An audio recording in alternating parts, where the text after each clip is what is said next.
Well, hey everybody, it's Chris DeFurio with Keys to the Shop, and welcome to another edition of Shift Break. Today's episode is brought to you by our friends at La Marzocco.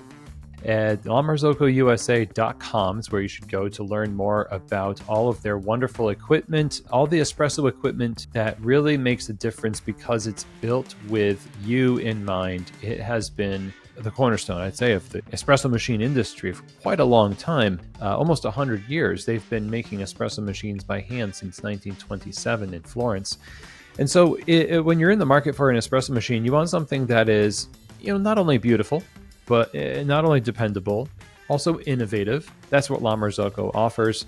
And whether you're talking about a classic Linea, a Linea PB, the Leva espresso machine, or any one of their espresso machines, there's lots of things to choose from. So if you're in the market for an espresso machine, or even a great grinder like the Swan grinder that they've come out with last year, then go to the website, LaMarzoccoUSA.com, email them info@LaMarzoccoUSA.com, and just get that off of your mind that you need something that's going to really set your cafe up for success with the technology, with the equipment.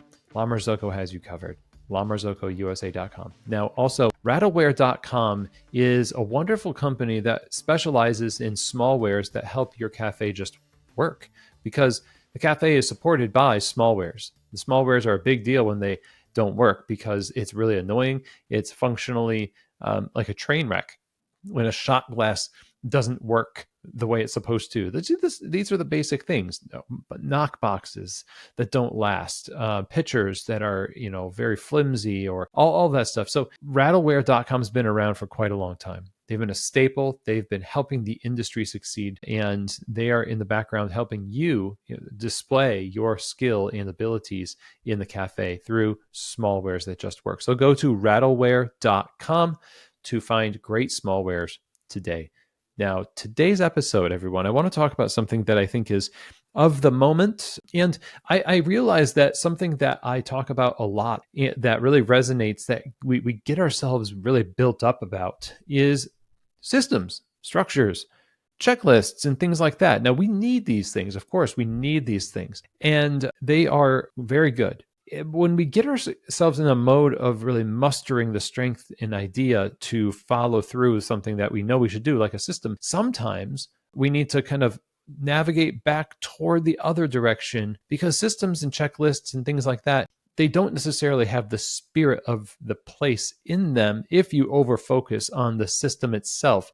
You always have to think about, what does this system produce? Always think about what the center of this is. And it always has to be people. There's an experience that you want to produce every day. This is kind of like putting on a play or performance of some kind. All of the little pieces have to work together. But, the spirit of the thing it's palpable. You can kind of sense it. And it is what is between just raw, dogged determination that ends up with burnout, or sustainable effort because you are tapped into the why behind the what so much that it fuels you even when things are difficult. Following a system, following a checklist can often be difficult if you're just thinking, this is just a system, this is just a checklist, but we have always before our eyes the thing that we're trying to produce. So we have to have a balance with these things. So first, that is my encouragement to you for this shift break, is to say, let's keep the focus of the production of systems on what they are producing for the people that we're serving, and that it is a benefit for the people that are actually doing it too. They're written with people in mind, customers and the staff as well. There's another thing along with this that I have on my mind. Maybe it's related. I think it is. And it is when we go the opposite direction too far, we get so caught up in the idea that there is a big vision that we have, a cause or something that's a little bit more ephemeral. It's something that we're thinking about. What we want to do is like change people's lives for the better, right? And we can't. Doing that is really difficult when we don't have tangible means to deliver it. And there is a progression here. So let's just say that your goal is to provide wonderful community and hospitality to your town and your customers a moment of connection in an otherwise distracted world. Let's just pretend that's what you want. And how you do that, of course, is through the coffee. But in order to communicate this, you find yourself always talking to people about it. And it's not a bad thing to do. You always talk to people about it. And what ends up getting emphasized is the end goal and the end product. But because we've spent all of our time and energy talking about what we want the end product to be, and not as much training on the step-by-step details and work necessary to build a platform large enough and strong enough, a foundation that can hold that realization over time, then we don't ever get there. We just aspire, but we never get a foothold to climb. And so what the foothold is for getting your coffee shop to that place of fulfilling its mission, its vision and values and all these things is transaction. Now, that might be a dirty word to some people. It certainly can be if that's all we're focused on is the transaction.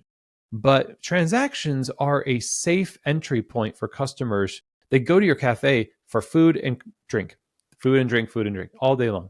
That's what they do. It's very cut and dry. It is a stepping stone, and it can be a stepping stone to something else. So if you are going to a coffee shop, you say, I want a coffee. Are you looking for a moment of connection in an otherwise distracted world? Are you wanting some real personal and deeply transformative hospitality? If you read your mission statement to the customer after they ordered a latte and asked them, excuse me, would you say that your experience inspired you to greatness in your ordinary life by a moment of connection with one of our staff members? No? Gosh, I wonder what we're doing wrong. See, it doesn't work that way. What you have to do is have patience with the process of winning trust in the mind of the customer through excellence in the transactional, because that's how they safely determine the boundary. There's boundaries there. They can safely determine whether or not you're able to be trusted to access that part of them. They're going to open themselves up more to you if they are shown by your consistency and your attention to the basics that you can handle that. But if you're just underfilling beverages and aloof behind the bar and sometimes, a little bit cagey and sometimes happy, the inconsistency all kind of creates this idea that why would I have these moments of connection and all this, the flowery vision, mission language, when we can't even get a cappuccino right? We can't even remember the detail of the don't put mayo on it order or whatever it is. Those things are not minutia to be cast aside for the nobility of your cause. Those are the entry points into the realization of your cause. And if you don't see them that way, the customer does.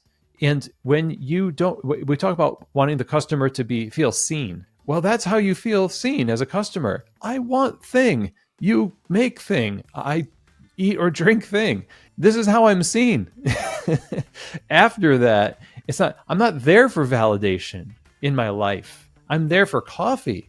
I'm there to buy something. And if and when over time, I develop a certain affinity for your cafe because I've developed a certain trust and it's earned through that basic entry point, then I can open up, and then maybe those things are there. That's when that training and that focus that you did have on the vision, you can train people to do excellent work with the basics, and then notice when those opportunities come up for connection, they kind of take care of themselves because we actually did see the customer. The customer doesn't want as much as we think they want. They just want some of the basics done very, very well.